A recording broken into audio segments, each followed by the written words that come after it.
Welcome to the Damned Podcast and to our video Facebook talk. Now, this, of course, is live on Facebook at 7:30 p.m. Mountain Standard Time, and a replay is on YouTube at 10 p.m. Mountain Standard Time, so you can see it in both places. Now, the question that we're going to be talking about today, a viewer question, is actually really important. All of them are. This one, however, struck a real chord with me as I looked at it, and I know this is something that's going to help you greatly in your practice. Hang on just a moment.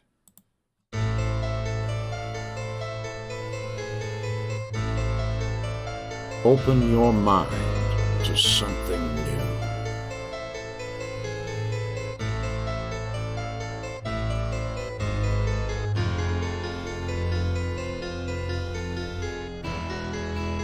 The Damned Podcast. Let go of what anchors you and cut loose into the deep with your host, Daniel Updike.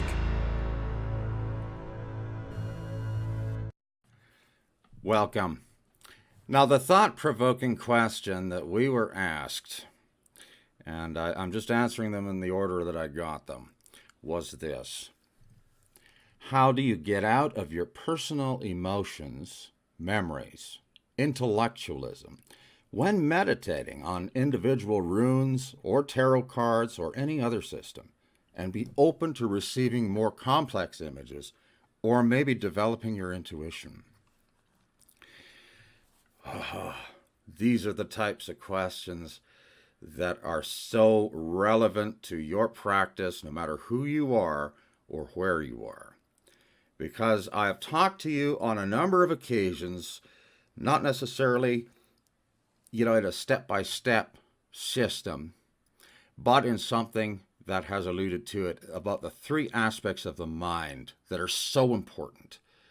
The spirit, or the inner daemon, or the fetch. The egoic mind, which is the interpreter. And the wise self, the shadow mind, the repository of your experiences, and getting those into balance. And what the biggest challenge so many people face when they're starting out in this path, or even if they've been on this path for a while, it's a challenge that comes up, and I know about that challenge. I faced this myself intensely, to the point where there were times I threw up my hands and said, what's the point?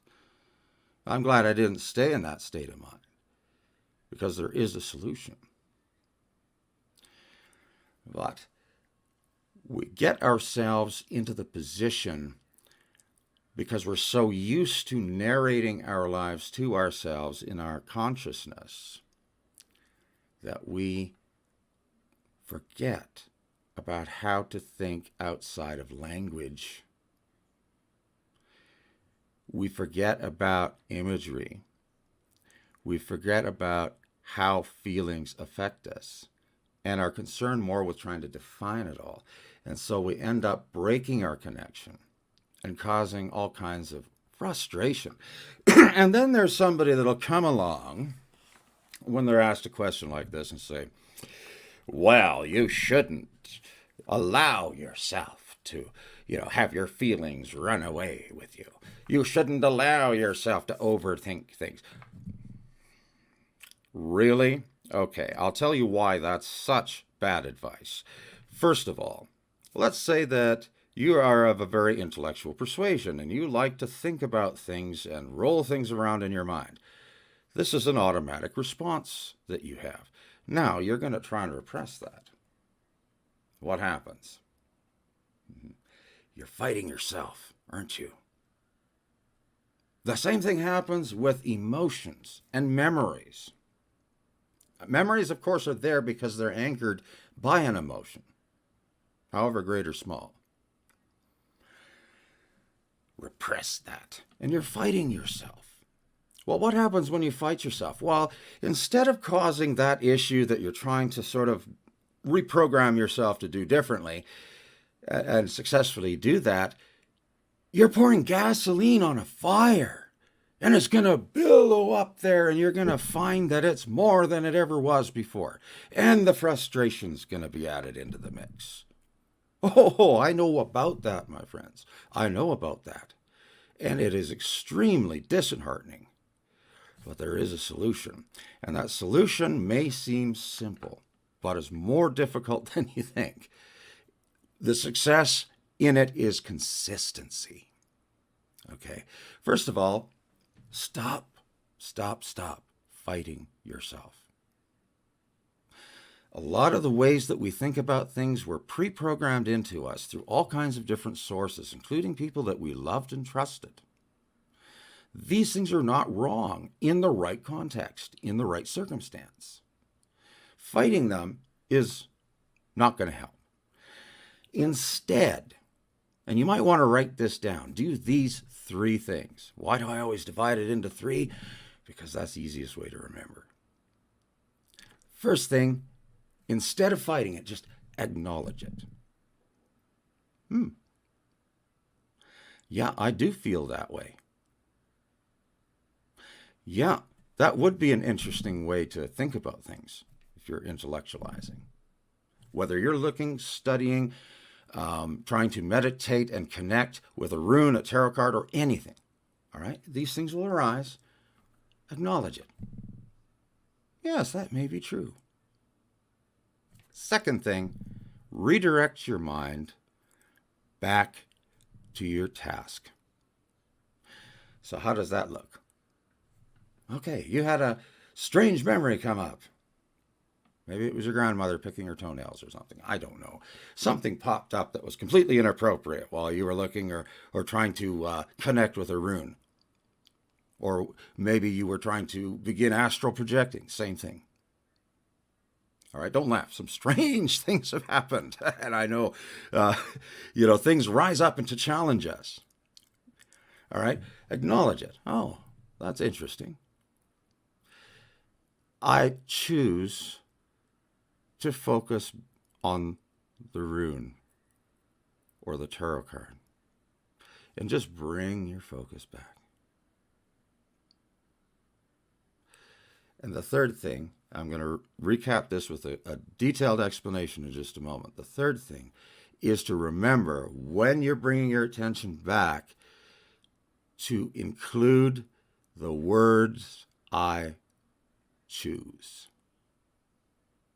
because you're using your free will. So doesn't this, you might ask me, disturb your concentration? Doesn't this kind of, break your connection? It strains it a little bit, but I'll tell you, when you pour gasoline on the fire by trying to repress these things and get frustrated, it breaks it for sure, doesn't it? So rather than fighting yourself, you acknowledge the thought, the memory, the emotion. Because, hey, you thought it. You felt it. You do not have to have approval for anything that you think. You are the one who decides this. So just acknowledge it. And then just gently say to yourself, because you got to treat yourself with respect, right? I choose to focus back on the tarot card. I choose to focus back on my meditation. I choose to focus back on the rune. And just do that. And if it happens 10 times in a row, do that 10 times in a row. And it may seem strange at first, but after you do that consistently for even a month, you're going to find that these interruptions happen less and less and less. Why? Because the egoic mind thrives on problems to be solved, even if they're imaginary problems. And when you don't take the bait, it gives up after a while. And then you begin to realize a very important truth. When you're using runes, tarot cards, sigils, meditation, it is not, And I repeat, it is not about entering into a state where there are no thoughts, period. You are just thinking in a different way. You are thinking in terms of undistracted intuition. You see, that's how your intuition skills get developed, is when they're not distracted. See, I got a cup of coffee right here. Now, I'm not going to pour it out on my desk, but if I were to set this down here, it looks pretty smooth. You can see the reflection of my studio light up above it in there, if you were able to look inside there. However, if I were to shake it around all over the place, it wouldn't really reflect much of anything. And that's the same with your intuition. You can have a skewed experience with your intuition and even get the wrong interpretation very easily if you're emotionally rocked back and forth, or if your thoughts and your emotions together are rocking your boat back and forth, so to speak. These things, when you fight them, intensify because you're giving power to it. But when you just acknowledge it, it's like that part of your mind says, oh, that's not what you were supposed to do. And it doesn't know how to respond, so it shuts up.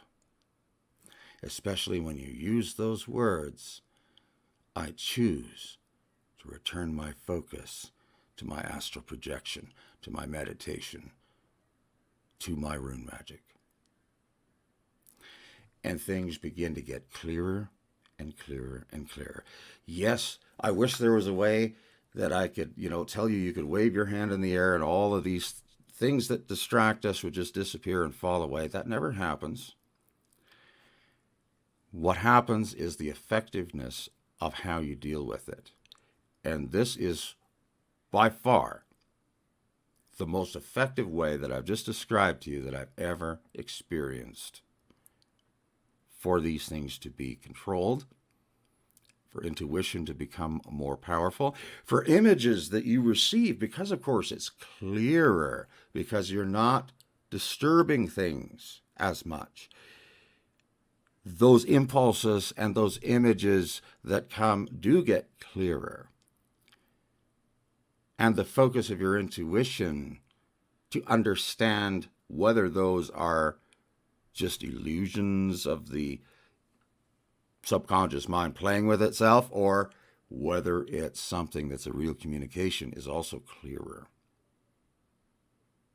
So I hope this is something that helps, and I hope it answers your question. Please feel free as well. That post that asks for viewer questions is still up there, and please feel free to continue asking questions on there, because I will get through that. That's the main thread I look for these questions on. And they will be addressed on our video chat. Now, this, of course, right now is the live feed, and I'm going to be looking at the questions and any comments that are on our Facebook group page after I'm done here, because I do have to look at what I'm doing on the programs in order to keep from interrupting myself and screwing things up. And I will answer you. If you're watching on YouTube, that's at 10 p.m. And feel free to make comments there as well. And of course, there's a link to subscribe to our reactivated YouTube channel in the description of this video. Feel free to do that, or resubscribe if necessary, because you may have been a subscriber and YouTube may have unsubscribed you. Okay, so you might want to check that out just to be on the safe side. That way, when we do live streams on YouTube, which we do quite often, you'll get notified, and even if your time zone's different and perhaps maybe there was a mistake in the calculation, the message that you get will make sure that you know the right time. Thank you so much for taking the time to watch this, and I hope for the best of success to you. Until next time.